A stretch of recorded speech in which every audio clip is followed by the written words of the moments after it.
Hola, muy buenas tardes a todos. Bienvenidos a un nuevo programa de Legio Novena. En primer lugar, nos gustaría agradecer la gran acogida que ha tenido en Ivo nuestro primer podcast. Y bueno, esperemos que esto siga en línea ascendente y por supuesto que consigamos que os divirtáis escuchándonos principalmente. He venido como cada domingo con mis grandes amigos, Dani Caparrós y Antonio Murillo. Muy buenas tardes. Muy buenas. Buenas. Hoy traemos, la verdad, un programa bastante curioso, un programa divertido y un programa que la verdad que a mí personalmente, y yo creo que tanto a Dani como a Antonio le ocurre lo mismo, nos encanta. Yo personalmente pienso que es uno de los momentos, uno de los hechos históricos más rocambolescos y más curiosos de la historia de España. Y yo creo que puede gustar y que podemos pasar un buen rato. Se trata del Cantón de Cartagena, un episodio de nuestra historia, la verdad que como ya he comentado, es un poco rocambolesco, ¿no, Dani? Claro, aquí lo que vamos a ver es que en un contexto de la Primera República, donde empiezan a surgir estos movimientos cantonales, pues nosotros vamos a centrar en el de Cartagena. Y ocurren cosas pintorescas y que creemos que puede ser un formato de programa que os puede llamar más la atención, ¿no? En plan, más interesante o curioso, divertido incluso. Entonces, Sí.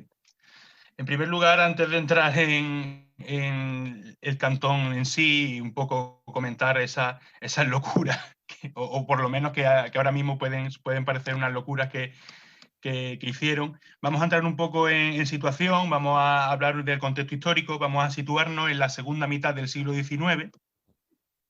Como ya sabéis, a mediados de ese siglo en España reinaba la reina Isabel II. Digamos que en esa época se creó el Estado Liberal del que ya hablamos en el programa anterior. Y en septiembre de 1868 se va a producir una revolución denominada la Revolución Gloriosa, liderada por militares como Francisco Serrano, Juan Prim o Juan Bautista Topete, que va a derrocar a Isabel II, que se va a exiliar a Francia, y va a iniciar una de las etapas más locas de España, como es el sexenio revolucionario o sexenio democrático, en el que se van a suceder una serie de etapas políticas, a cada cual más loca. La primera de ellas es un gobierno provisional que está liderado por Francisco Serrano, y ese gobierno provisional lo que va a buscar es un nuevo rey para España, principalmente. Un nuevo rey, y esto es muy importante que se subraye, que acepte una monarquía constitucional. Todavía estamos en una época en la que eso para los reyes cuesta aceptar una monarquía constitucional, una monarquía democrática. Estamos hablando que en 1869 se instaura la primera constitución democrática de la historia de España. Ese rey que elige el Parlamento es Amadeo de Saboya, un rey que, bueno, si hubiese llegado a la época actual tendría una rima difícil. Y bueno, en esa parte menos mal que no siguió la dinastía, pero bueno, Amadeo de Saboya tuvo un reinado de apenas 2 años, un reinado muy convulso, desde enero de 1871 a febrero de 1873, en el que prácticamente el espectro político del país estuvo en frente suya, ¿no? Estuvo opositando contra el rey, al que consideraban extranjero, al que no consideraban legítimo, porque todavía estamos en una época en la que la monarquía tiene ese carácter ya no divino, lógicamente, porque no estamos a finales del siglo XIX, pero esto de que un rey fuera elegido por el Parlamento no gustaba, sobre todo a los sectores más conservadores, y luego los sectores más revolucionarios, digamos, esos progresistas más radicales y los republicanos, pues lógicamente no querían un rey. Amadeo de Saboya pues termina harto de nosotros y dimite en febrero de 1873. En ese mismo mes, justamente en el día 11, el Congreso vota la instauración de la Primera República. Una Primera República que va a ser una locura, que va a durar apenas un año, 2 si contamos la dictadura de Francisco Serrano, y en ese periodo predictatorial, en esa república parlamentaria, pues se van a suceder hasta 4 presidentes. En ese año se van a suceder hasta 4 presidentes. El primero de ellos es Estanislao Figueras, que va a empezar su gobierno el 12 de febrero y lo va a terminar el 11 de junio. Y este hombre va a terminar el 11 de junio su mandato con una frase que ha pasado a los anales de la historia, y es que en un consejo de ministros le dice a sus compañeros de gobierno: estoy hasta los cojones de todos nosotros y me voy. Y ni corto ni perezoso cogió el tren y se fue a Francia, no volvió a aparecer. Entonces, ante esta situación, evidentemente hubo que poner un sustituto y le sucedió Francesc Pi Margall.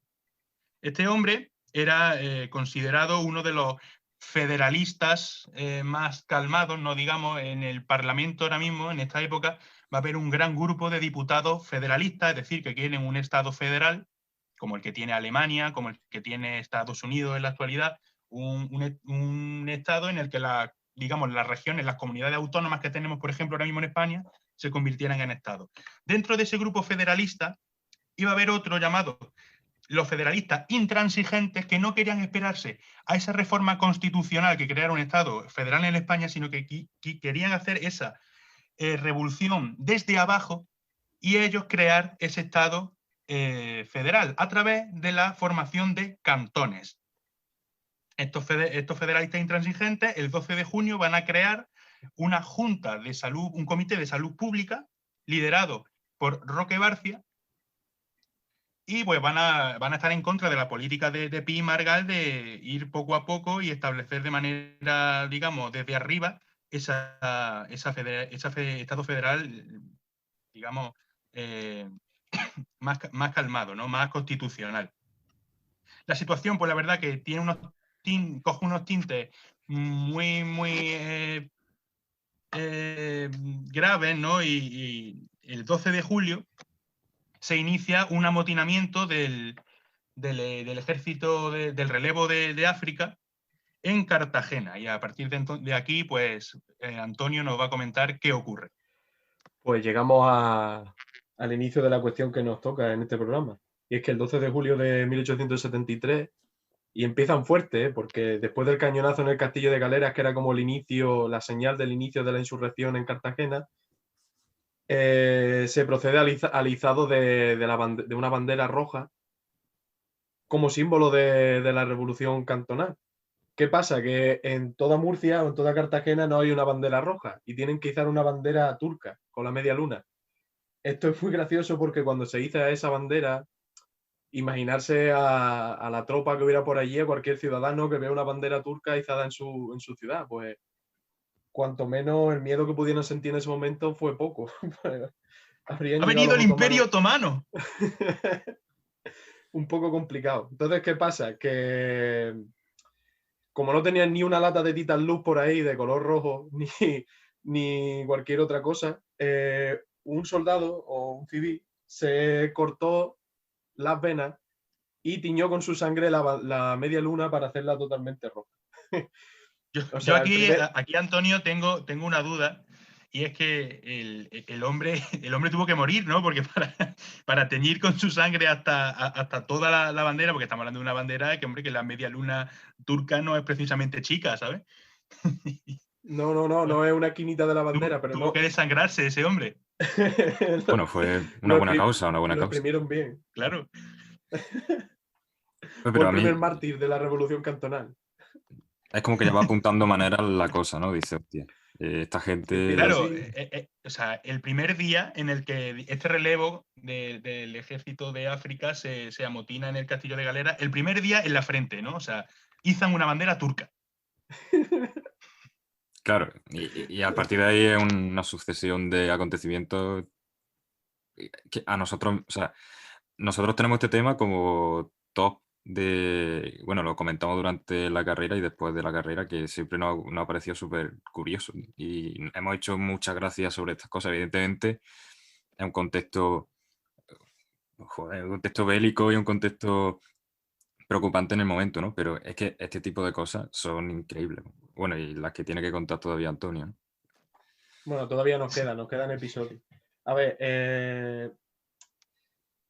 El éxito, por ejemplo, ya entrando un poco más en materia, el éxito de la revolución en Cartagena en sí, porque es el cantón que más dura, hay cantones que duran un día o menos de un día, es porque Cartagena es una ciudad estratégica y además de tiempos antiguos, por eso la escogieron los cartagineses como ciudad para establecer su capital aquí en la península ibérica cuando colonizaron.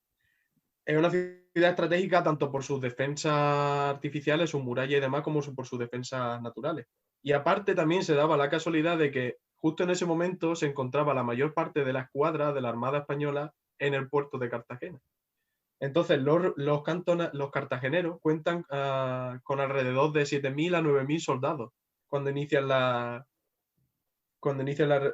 revuelta cantona.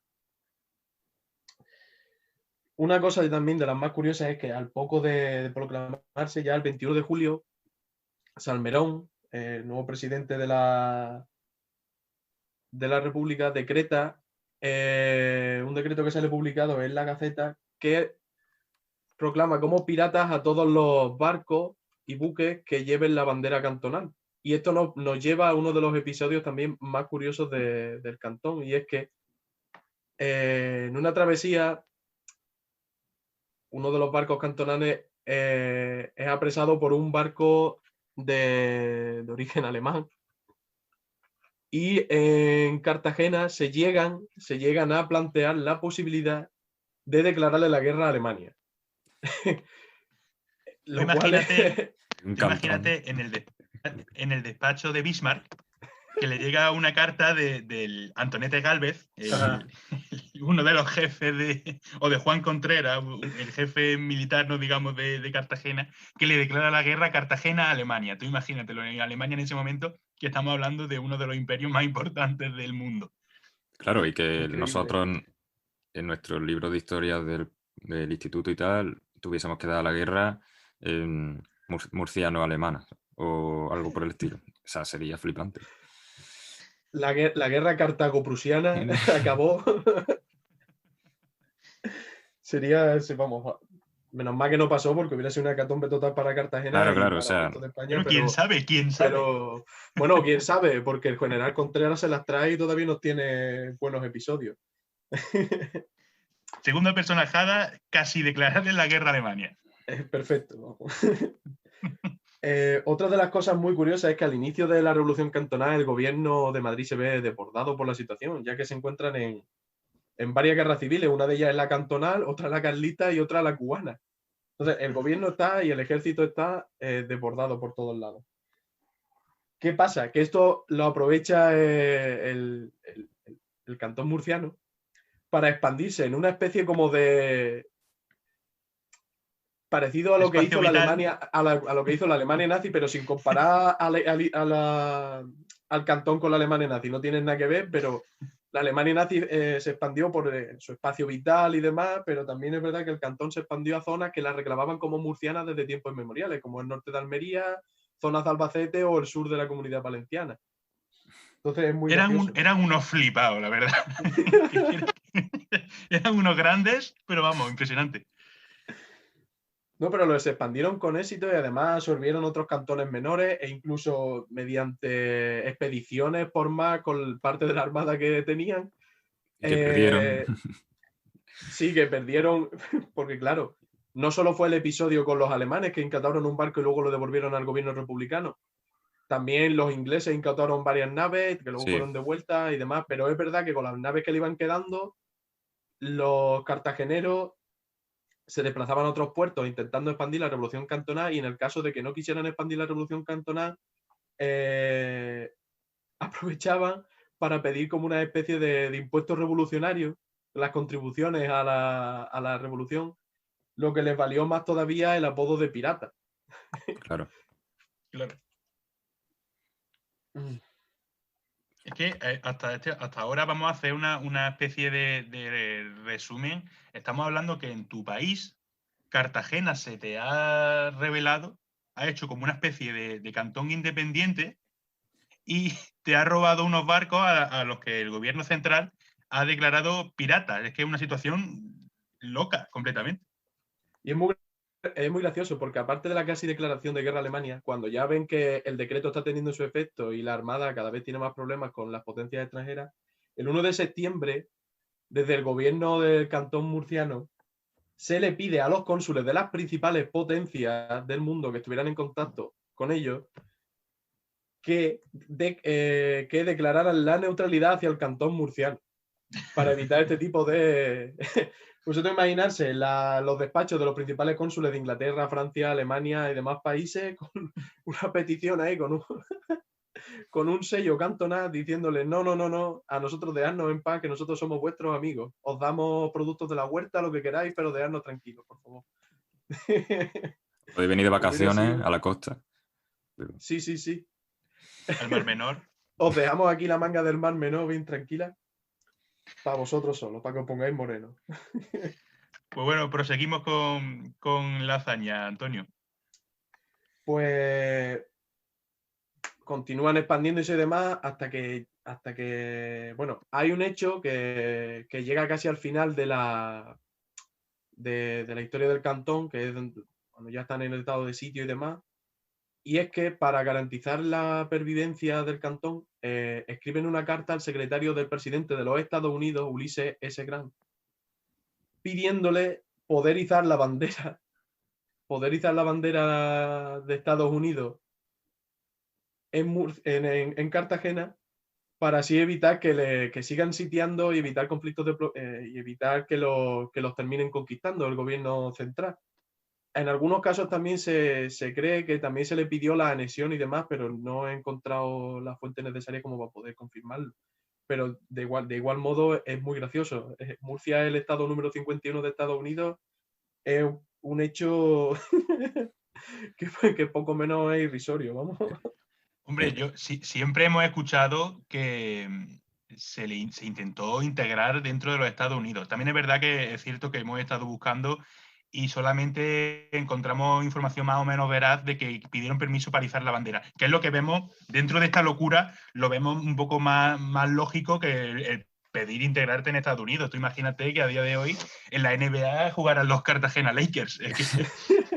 Claro, es que al fin y al cabo una manera simbólica de decir, oye, somos aliados de Estados Unidos si haces algo te estás metiendo en una guerra.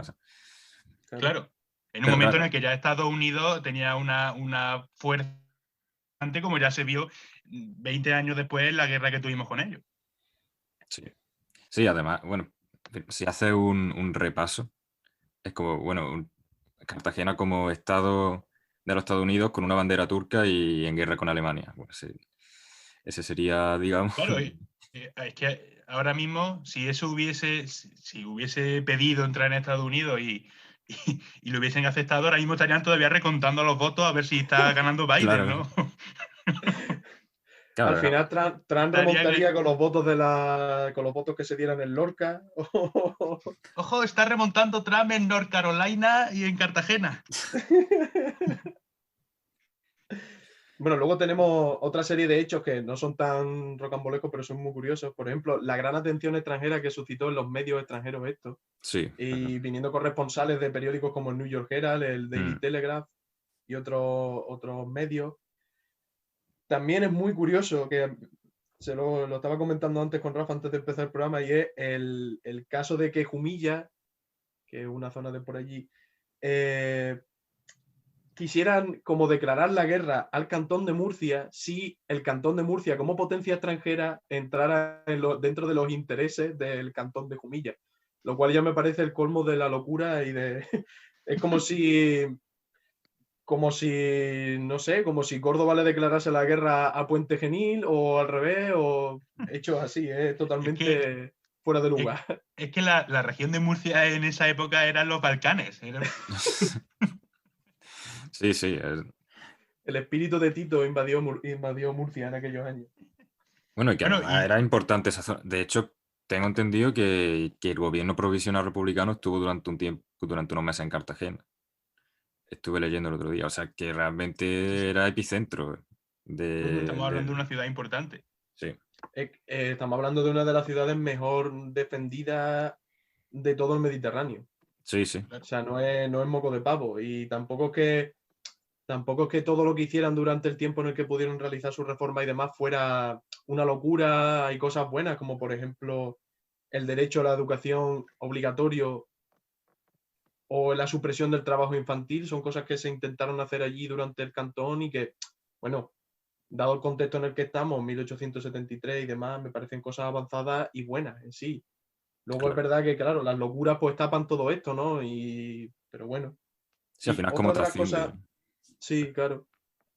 Otra de las cosas más curiosas es que editaron su propio diario, que fue el Cantón Murciano, y como fue como un símbolo de la Revolución Cantonal y donde se publicaban todo su ideario.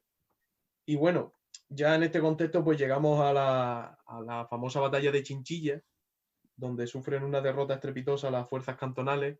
Y aquí ya nuestro amigo Daniel Caparrós nos va a contar un poquito más cómo se suceden los hechos que vienen a continuación. Claro, yo, bueno, voy a hablar un poquito de... Todo esto empieza la batalla de Chinchillas, pero digamos que es un poco el desenlace ya de lo que viene siendo el cantón, ¿no? Entonces tenemos, en primer lugar, como ha introducido Antonio, la batalla de Chinchilla, que es bueno, Chinchilla es una localidad de Albacete. Esto tiene lugar el 10 de agosto de 1873. Se va a enfrentar pues, el cantón con el ejército republicano y tenemos a Antonete Galvez y el general Contreras y Román por parte del cantón y las tropas al mando de Arsenio Martínez Campos, que sería general republicano. Aquí hay un despliegue y de tropas por parte de ambos bandos, pero claro, la República tiene 8.000 hombres y 10 cañones y el cantón tiene 3.000 hombres y 5 cañones. Entonces está un poco la cosa, digamos que no es el Barça-Madrid, es un poquito Era diferencia. un Madrid Unión Deportiva Las Palmas. Puede ser, algo así. ¿Qué pasa? Que digamos que lo que pretenden los cantonalistas es intentar cortar la comunicación ferroviaria que tiene el ejército de Martínez Campos con Madrid, ¿no? Porque, claro, Martínez Campos está asediando Valencia, que en esos momentos también hay movimientos cantonales. Entonces, lo que pretenden es cortarle el suministro. En un primer momento, parece que esto va bien, que dicen, oye, lo estamos consiguiendo, pero llega la noticia de que el cantón valenciano al final cae. Y entonces, pues, ya emprenden la retirada y las tropas gubernamentales, digamos, las tropas republicanas, pues pueden contraatacar y terminan por derrotarlos finalmente en Chinchilla. ¿Qué ocurre? Que después de esta derrota, en la que se pierden cerca de 500 hombres y entre ellos hay 28 jefes y oficiales, bueno, no solo eso, también armamento, ¿no? 4 cañones que se pierden, 250 fusiles, o sea, una derrota importante para el ejército que tenía el cantón. Ya lo que hacen perdón, Antonete y Contreras es replegarse finalmente a Murcia, después de la derrota. Claro, a partir de este Eh, momento, un momento, Dani, quiero sí. comentar, a partir de este momento ya se reduce el territorio cantonalista a la ciudad de Cartagena, ¿no? Prácticamente. Exacto, sí, claro, regresan a Murcia, pero realmente, claro, es lo que iba a decir, ven que Murcia también se pierde y entonces ya van a Cartagena como última plaza y última defensa. ¿Qué ocurre? Que la República los va a acercar, pero claro, es lo que hemos dicho antes, una ciudad con una defensa muy importante. Entonces hay un cerco por mar y por tierra, pero el asedio dura bastante tiempo. Dura varios meses, creo que son unos 7 meses lo que dura el asedio. Entonces, bueno, hay una pequeña victoria naval de los cantonalistas y, y esto hace que se equilibre un poco la balanza, pero tampoco va a significar algo muy... Un espejismo. Sí, es verdad que el cantón sí que tenía una buena flota. De hecho, tenía el Numancia. eh, Núñez. Pero sí, pero lo que pasa es que no tenía unos mandos navales muy buenos, es lo que ocurre. Y entonces, en ese sentido, no hay una oficialidad que pueda plantar cara a la República, ¿no? Claro, es que su principal general, que es Contreras, es general de artillería, no es naval. Exacto. Entonces, bueno, aunque sea buen general y demás, pues en el campo de batalla con los artilleros, no con los buques. ¿Qué ocurre? Que en este contexto también intentan tirar un poco de los valencianos, pero ya ven que no pueden. Y una cosa también graciosa que hacen es que se pasan por allí y dicen, bueno, como no nos ayudáis, pues nos llevamos unos cuantos barcos de vuestro puerto y nos los llevamos a Cartagena. Un poco feo eso, pero bueno. El impuesto revolucionario. Justo aquí es donde, entonces, en todo este contexto, como ha dicho Antonio, donde ocurre lo del telegrama que le mandan a Estados Unidos, ¿no? Bueno, ¿qué pasa? Durante el asedio explotan muchas cosas. Explotan barcos en el puerto, explota un cuartel de artillería donde estaba la gente refugiada y se estima que hubo unos 300 muertos. Hay fuentes que hablan de hasta 2000, pero a mí me parece exagerado. Pero sí es verdad que uno de Bueno, los... Sí, hablan de que es hasta ese momento era la sí, tragedia mayor que había vivido los civiles, ¿no? En España, ¿no? es el La momento tragedia más que había trágico, sí. Es el momento más trágico de Sí, sí, España, sí. hasta el momento. Entonces, bueno, a ver, esto es como en todo. cuanto a muertes civiles, Sí, lógicamente. sí, porque en el cuartel de artillería donde se estaba refugiando la gente durante el asedio. Sí, Pero esto es como todo, siempre la fuente, ¿verdad? Que en cuanto a números varía, ¿no? Pero sí es cierto que tuvo que ser una cantidad considerable para que tuviese esa significancia. También hay que tener en cuenta la población de ese momento. claro. Evidentemente no estamos hablando Hombre, de los números de habitantes que hay actualmente. Claro. teniendo en cuenta que Cartagena en aquella época, en los momentos buenos del cantón, había 75.000 habitantes. En los momentos del asedio, muchísimas personas habían salido de la ciudad Exacto, y no sabe cuánto sería la población, pero tendría que ser bastante reducida. así es. También teniendo en cuenta la cantidad de sufrir la ciudad y demás. ¿Puede Bueno, en repetir esos eso último, momentos Antonio, que no se te de escucha muy bien? agobio, Que también teniendo en cuenta la cantidad de daños que sufrió la ciudad y Ah, demás. claro, claro, sí. Sí, sí, de hecho hay un momento del asedio en el que solamente llegan a quedar en pie 27 casas en la ciudad. O sea que un asedio duro. Pero bien, va, y para bueno, próximo. Dani, en estos últimos momentos, sí, en estos últimos momentos de asedio, incluso llegan a acuñar su moneda propia, ¿no? Exacto. Sí, durante el asedio acuña su propia moneda y creo que esto es un hecho único en España. Quiero decir que no sucedió en ningún otro lugar. Entonces, esto más, como ha dicho Antonio, el periódico propio y acuñan moneda, tal. O sea, yo creo que es significante de que era algo importante, que estamos destacando, como hemos dicho, las cosas curiosas, pero Cartagena tenía una importancia tanto política como estratégica, militar, y bueno, si acuña propia moneda, incluso también económica, ¿no? Entonces, bueno, Sí, sí. destaca un poco ese tema.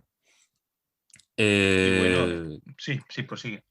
sí, no, comenta, sí, perfectamente. No, simplemente ya como fecha final del cantón aparece el 12 de enero de 1874, Mm, lo que nos hace ver que duró más que la propia República Parlamentaria, porque Sí. el 3 de enero de ese mismo mes se produce el golpe de Estado del general Manuel Pavía, que es, digamos, el hito que hace finalizar el periodo parlamentario de la República y se inicia la dictadura de Francisco Serrano, esa república unitaria que duraría hasta el 30 de diciembre de ese mismo año. Pero es que aquí se ve una cosa que es muy curiosa, que es que el Cantón de Cartagena va a durar 9 días más que la propia república parlamentaria. sí, sí, el golpe de Estado tiene lugar el 3 de enero y el 12 de enero es cuando se rinde el canto. Bajo la dictadura que implanta el general Serrano. Entonces, también es curioso porque termina durando más, ¿no? Por así decirlo. ¿Y qué pasa al final? Pues que el cantón finalmente pierde. Tras 7 meses de asedio no puede resistir más y, como hemos dicho, hay unos mandos que no se entienden bien. De hecho, en un primer momento, la pequeña burguesía y los militantes obreros de Cartagena, ¿no? Cuyo líder es el campintero Pablo Meléndez, eh, que además es presidente de la Federación Obrera de Cartagena, que estaba escrita a la Internacional Obrera, o sea, que esto también es de importancia. Sí, sí, sí. eh, Deciden unirse, pero finalmente la burguesía y los militares pues deciden irse por otro lado. De hecho, hasta el propio Engels habla del conflicto cantonal, diciendo que, bueno, que al final lo que quiere esta parte de la burguesía es simplemente cambiar las estructuras de poder en el sentido de que les beneficie, pero no lograr tampoco lo que están buscando los obreros. Entonces terminan por separarse. Eso unido a que he dicho que no hay unos mandos militares muy buenos, por al final fracasa.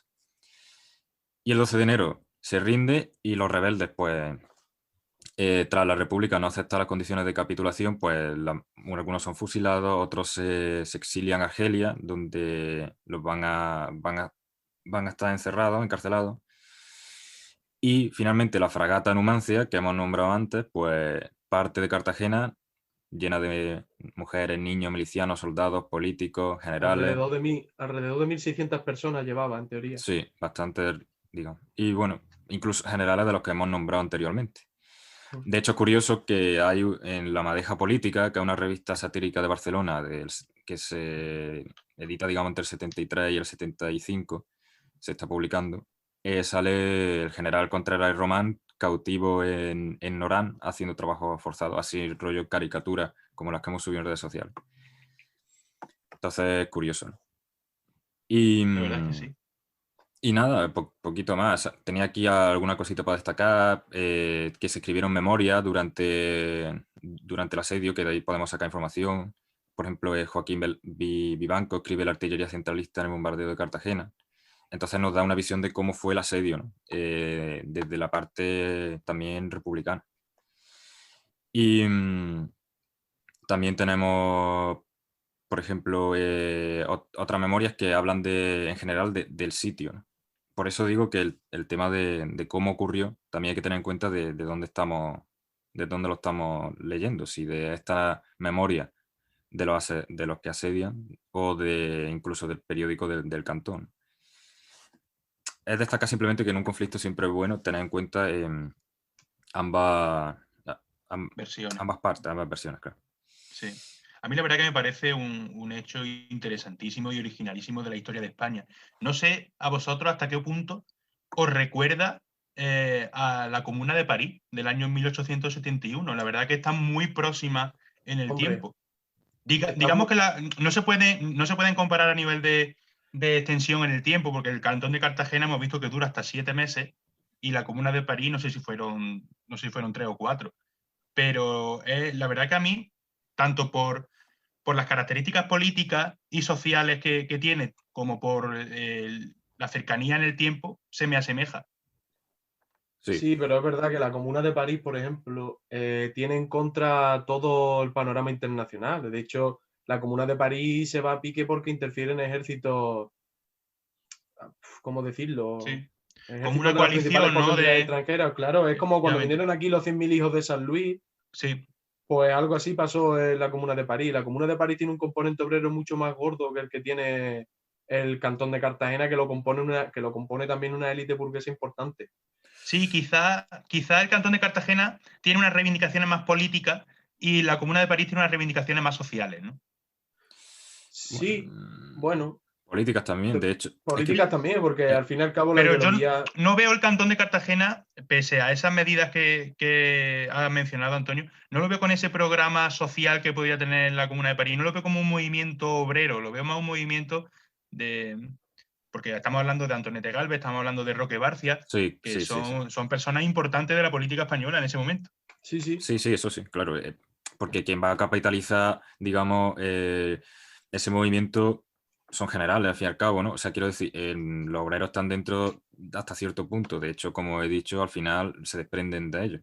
Sin embargo, la Comuna de París sí es propiamente obrera, podemos decir, ¿no? Además que es curioso porque los conflictos internacionales durante la Comuna de París se paran para decir, oye, que esto es más preocupante Sí. que las guerras que podamos tener entre Francia, Prusia. Claro. Es que durante la Comuna de París hace nada había existido la guerra franco-prusiana y Prusia ayuda a Francia a derribar la Comuna de París. Más claro. Y Claro, también te da un poco la clave de la importancia que tiene en el contexto internacional de esa época Francia y la que tiene España, ¿no? Que es un país mucho más de segundo nivel, ¿no? Porque aquí hay un problema entre cantonalistas y ejército y Estado central, y Europa dice esto es vuestro y esto vosotros la apañáis, ¿sabes? Ujú. No sí, pero es lo mismo que te surja un problema en Cartagena a nivel internacional a finales del siglo XIX no es lo mismo que te surja un problema en Cartagena que te surja un problema en París. Claro, las dimensiones son distintas, pero sí que es bueno que saque el tema porque había leído comparaciones en publicaciones y tal, análogos, y sí, pueden sacarse, digamos, algunos puntos en común. Sí, a mí me llama la atención sobre todo por la cercanía en el tiempo. La Comuna de París es de 1871 y el Cantón de Cartagena es de 1873. Entonces, Sí. como también es cierto que tienen unas similitudes políticas y sociales, aunque evidentemente estamos hablando de dos movimientos distintos, pues he querido sacar la comparación. Muy bien, sí. Así también la gente se sitúa un poco en el contexto que está pasando en Europa. Pero sí es Claro. cierto que yo creo que habría que hacer la distinción entre quién, digamos, maneja el cotarro, por así decirlo, y cuáles son los resultados políticos que se buscan al final. Efectivamente. Pues bueno, no sé si tenéis algo más que comentar ya para finalizar el programa. Una cosa que me había dejado en el tintero y que me hizo mucha gracia Sí. yo cuando estuve leyendo es que el principal ideólogo de todo esto, Roque Barcia, justo cuando ya termina el asedio y demás, reniega de todo. Reniega de todo lo que ha pasado, reniega de todas las ideas que había defendido meses antes, pero igualmente no se salva del exilio. Quizás que quería seguir con su carrera política, ¿no? Es como un poco borrón y cuenta nueva, ¿no? A ver si cuela. Sí, pero no. Pero no coló. No coló. Después de la que había formado. Bueno, ya comentar que a nivel político, el 29, de diciembre de 1874, se produce un pronunciamiento en Sagunto por Arsenio Martínez Campos y comienza lo que conocemos historiográficamente como la Restauración Borbónica, liderada por Antonio Cánovas del Castillo políticamente y por el rey Alfonso XII en el trono español. Pues bueno, si no tenéis nada más que comentar, damos por finalizado este programa. La verdad que ha sido muy, muy interesante y esperemos que os haya gustado y que os hayáis reído o por lo menos que hayáis sentido que es una de las épocas que más loca y que es de las más interesantes de nuestro país. Que se puede aprender historia sin tener que memorizar nombres y fechas, simplemente con hechos que son graciosos. Efectivamente. Sí, puntuales, sin más. Y además un programa más cortito que sé que es lo que queríais. Venga. Que es lo que queríais y lo que queremos también, porque terminamos con la boca más seca. Así que nada, recordar que nos sigáis en las redes sociales, estamos en Facebook, Instagram y Twitter, y que nos escuchéis en Ivo y nos vemos el próximo domingo con un nuevo programa. Un saludo. Hasta luego. Hasta luego.